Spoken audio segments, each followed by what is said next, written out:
Welcome back to the Demon Slayer Gamer channel. We're going to be continuing our Final Fantasy XIV Dungeon Guide series today. Today we're going to be looking at the next trial dungeon in the Endwalker expansion, the Final Day. After the video, if this helped you out in any way, please make sure to like the video and subscribe to the channel. It helps me out as a creator. And there will be quite a large Endwalker spoiler in this video, so if you're not at this point in the game at this time, please come back when you are so you don't ruin anything for yourself.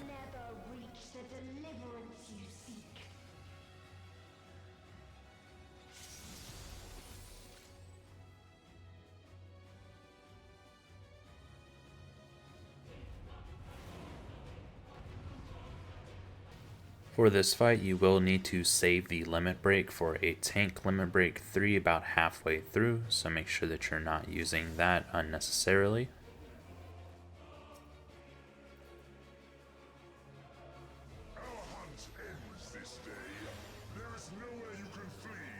When the boss begins to cast Allegaia, this will summon 2 planets around the side of the room. You need to check which one is moving slower and move to the opposite side of the platform from this planet, as the faster moving planet will slam into the slow one and causing a very large circular AoE.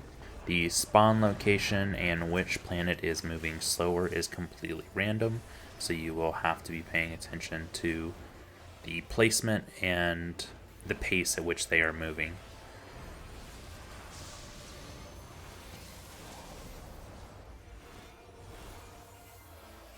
When she casts Galaxius, this will do a meteor in the center of the room that will push everyone towards the outside of the platform. You can be pushed off the platform by this ability, so make sure to get as close to the middle as possible, or use your abilities that prevent knockback. Whenever she casts Lynchos, this will do one of 2 different AoEs. If she runs up to the side of the platform with her mouth open and glowing, then she will shoot a large AoE down the center of the platform, so you'll want to move to the outsides to avoid this. If she runs up to the center of the platform and her eyes are bleeding, then she will do a AoE on the outsides of the platform, so you'll want to move into the middle.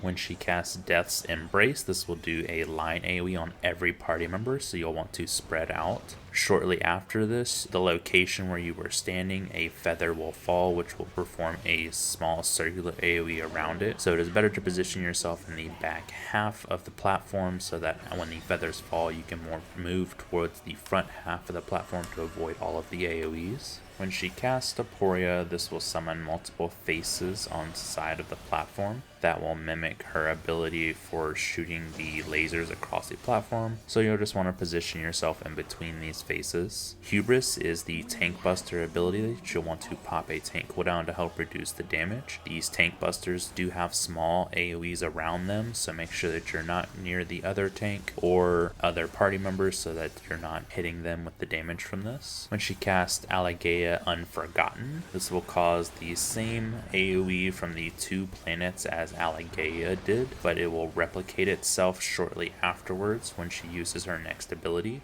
So you'll need to check which planet is moving slower and move to the opposite side, and then stay towards that side, as whenever the Endsinger uses Fatalism, this will cause the AoE to replicate itself shortly afterwards.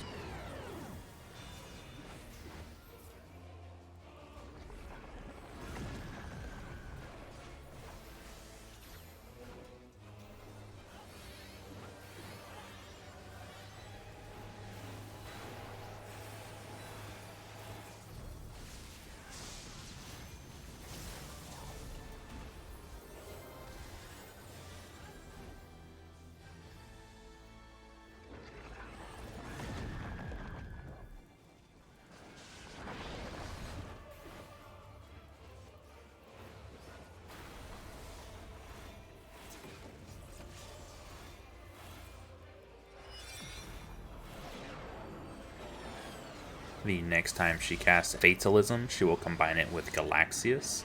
So you got to make sure that you're getting pushed into the side of the platform where the AoE will not be.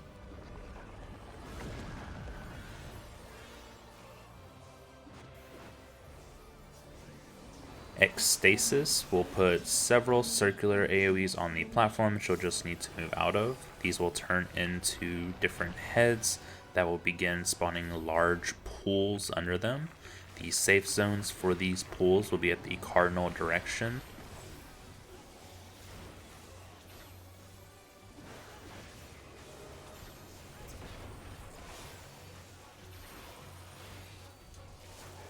When the Endwalker disappears and says "'Tis so lonely between the stars," she will go to one side of the platform, doing a very large AoE through the center of the platform. This will damage and push you, possibly knocking you off the platform if you are hit by it. During this time, she will also spawn circular AoEs around 4 different party members. These party members will want to position themselves far enough away from each other so that there is a safe zone in between them for the members without AoEs around them. Shortly after this, the Endsinger will cast Aporia, spawning the faces on the side of the platform that you'll need to stand between to avoid the line AoEs, while also casting Elenchos herself, so you'll need to verify which of the 2 AoEs she is performing and move into the safe zone.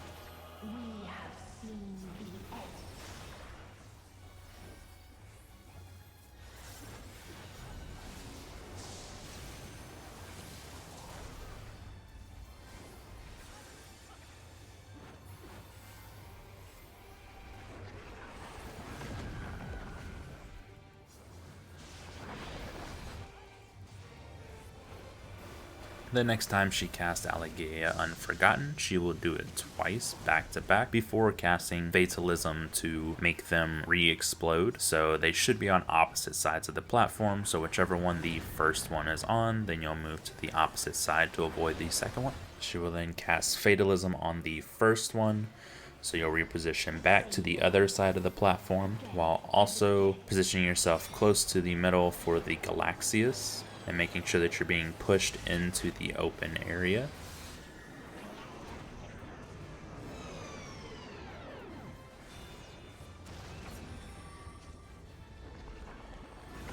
She'll then use Fatalism on the second AoE, so you'll reposition back to the other side, while also spreading out for Nemesis, which will put a small circular AoE on every party member.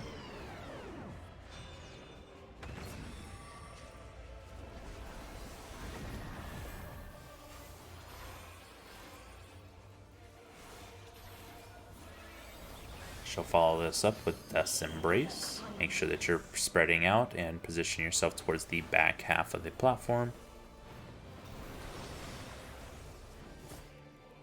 And then Elenchos right afterwards, which you'll need to make sure that which AoE she is performing at this time and moving into the open area.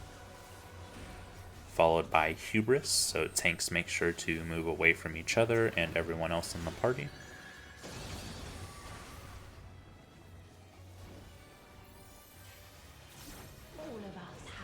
She'll follow this up with another Aporia and Elenchos combo.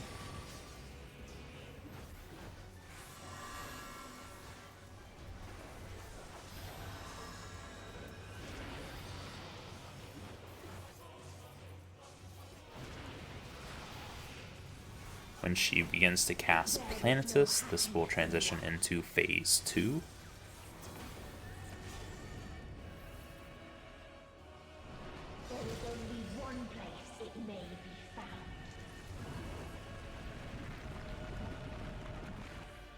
For phase 2, you will need to burn down Cacodemon before Despair gets to 100%. When Cacodemon casts Meteor Radiant, then it will summon 4 meteors around the outside of the platform that will cause lines from them to one side of the platform that you'll need to position yourself around the platform to avoid these. The placement of these is random, so you'll just need to watch where the lines are connecting to the ground and reposition yourself.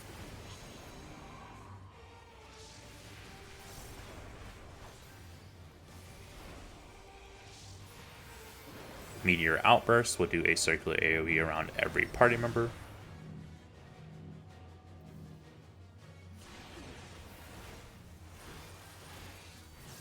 And Catastrophe will just do party-wide damage that has to be healed through.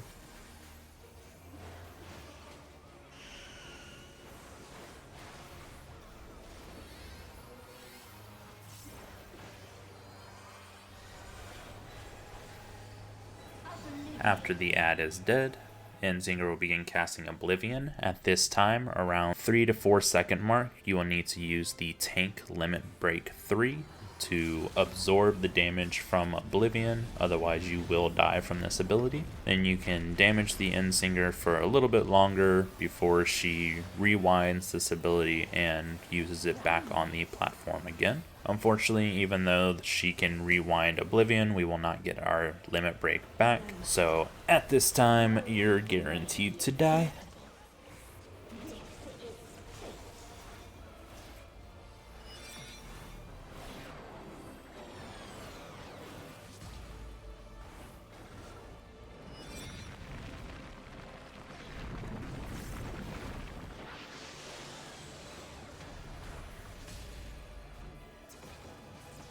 Your time has come. It always does.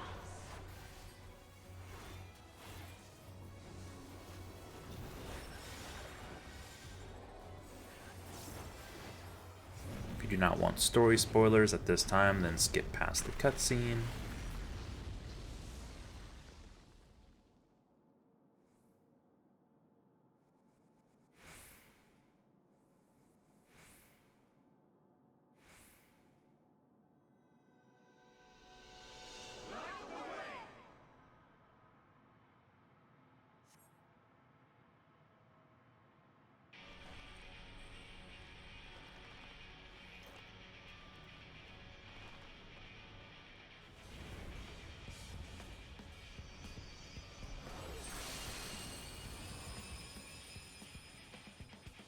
After the cutscene, you'll go back to damaging the Enzinger for Phase 3.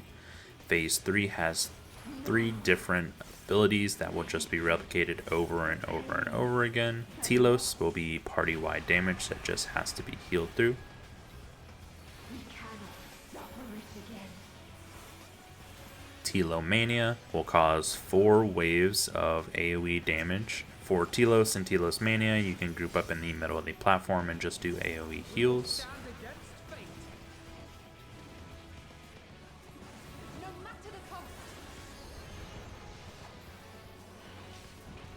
After this, she'll do circular AoEs on the platform in 3 different sets that she'll just need to spread out around the room to avoid being hit by these. She'll then cast Telomania again, followed by regular Telos. So you'll just reposition back in the center of the platform and do AoE healing, and then spreading out for the circular AoEs afterwards again. Rinse and repeat for the remainder of the fight. Every time the Enzinger casts Telomania, she will receive a stacking damage buff. So this is sort of a enrage timer that you need to kill her before these stacks get too high and the healers cannot heal through Telomania.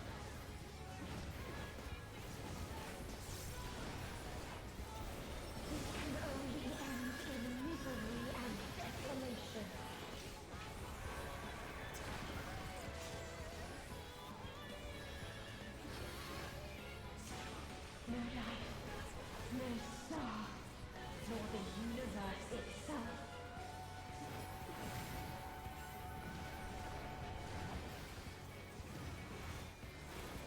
None should hope for better.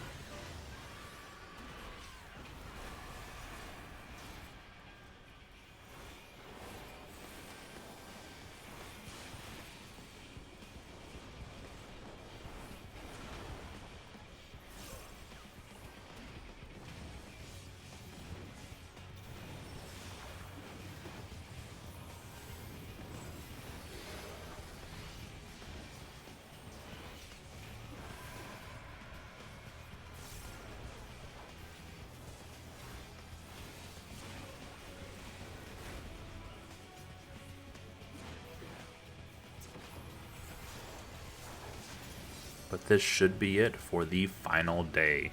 I hope this helped everyone out. If it did, please make sure to like the video, subscribe to the channel, and I will catch you on the next one. Then what is it? Where lies happiness?